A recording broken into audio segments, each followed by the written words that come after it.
I'm back again, live with my dad, and we got more questions. We're up to 2,000 views, and I'm so thankful to have this opportunity. Dad, you want to tell them again your story? Sure, I'm always willing to tell my story. Go ahead. What happened to you? What kind of questions did you have some questions for me? Yeah, but tell everybody what happened to you. What you say?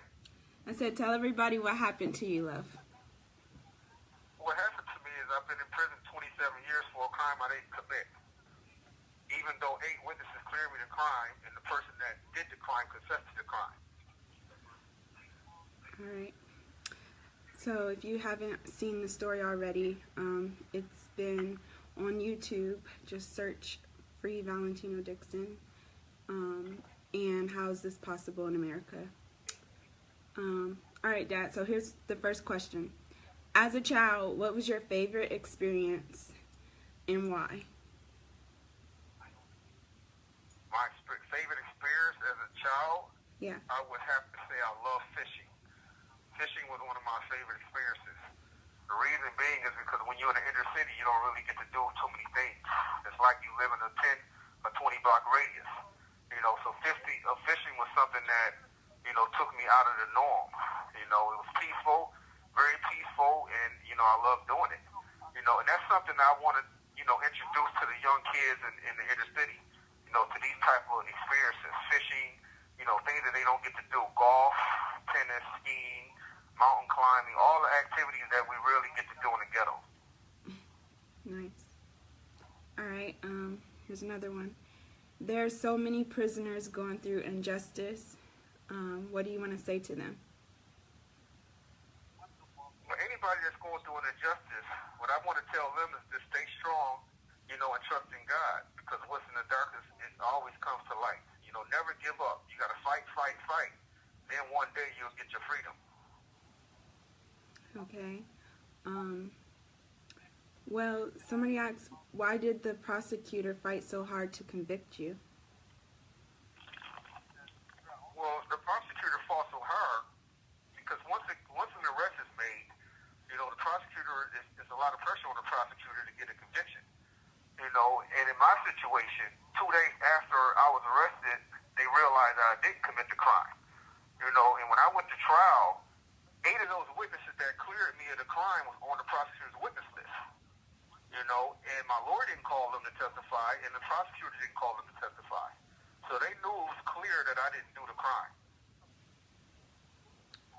And at the end of the day, some people just, some prosecutors just refuse to admit when they're wrong.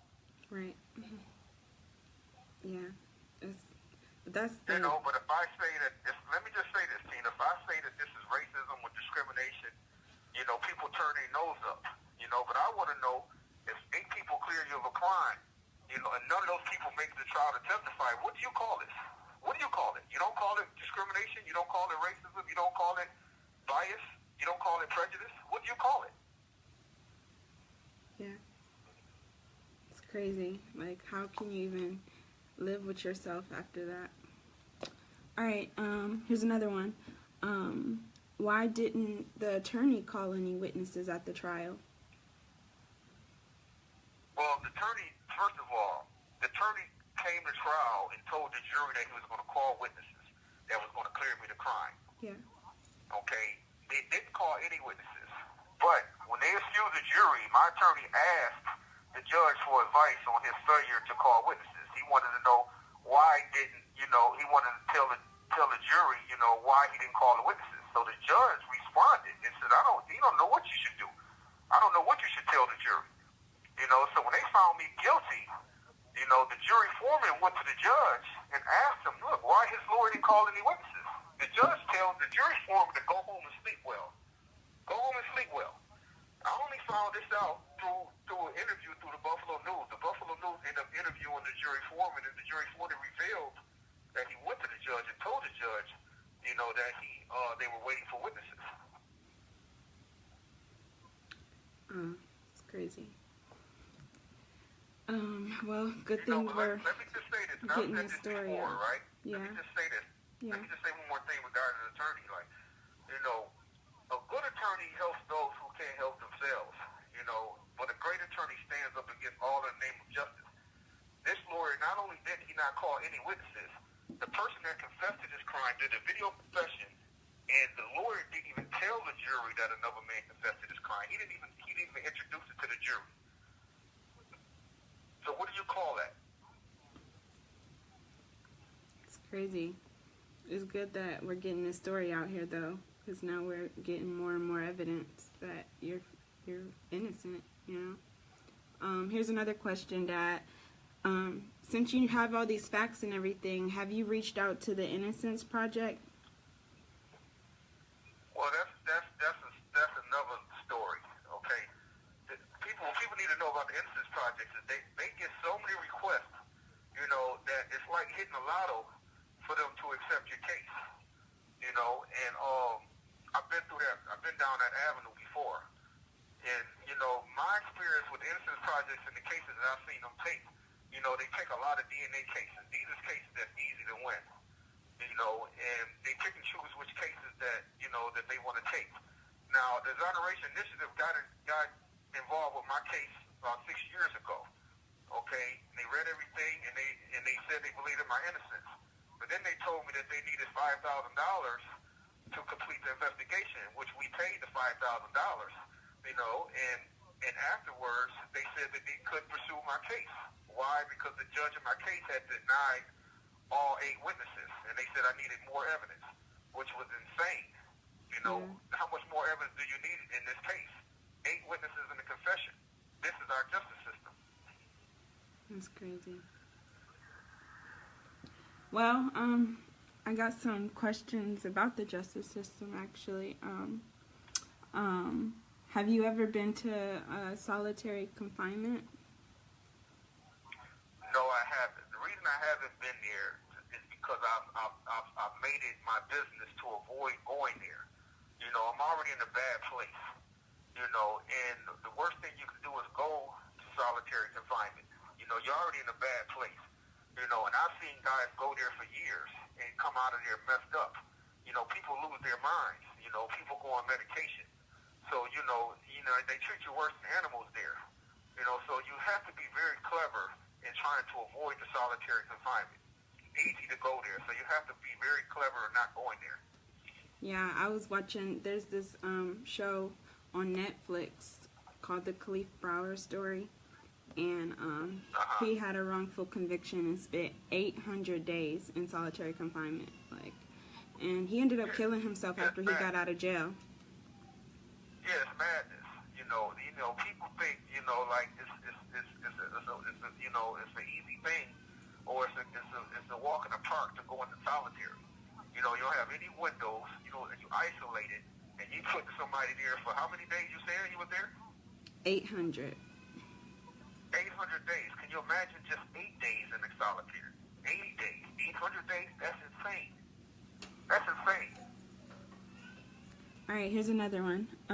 The United States now has the highest rate of incarceration. Why do you think that's possible? Well, for one, it's a money thing. You know, it's big business to keep people locked up. You know, and this is what America doesn't understand. You know, and, you have 85% minorities in prison.